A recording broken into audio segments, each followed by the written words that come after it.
উফ,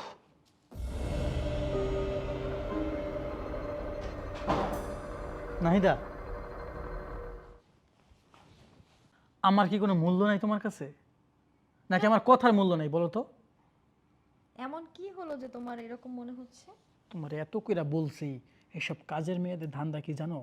বাসায় আসবে, কাজ করবে, সোনা গহনা টাকা পয়সা যা আছে নিয়ে সব ভাগবে। তোমার এত করে আমি বুঝাইলাম রাতের বেলা, তুমি ওকে বের করো বের করো, আমি সেই এখনো দেখতেছি ওকে। হ্যাঁ, তুমি মানুষ কেমন তো চিনো না। ইসমাইল, আমি একটা জিনিস বুঝতে পারছি না। এই মেয়েটা আসার পর থেকে না তোমার আচরণের খুব পরিবর্তন হচ্ছে।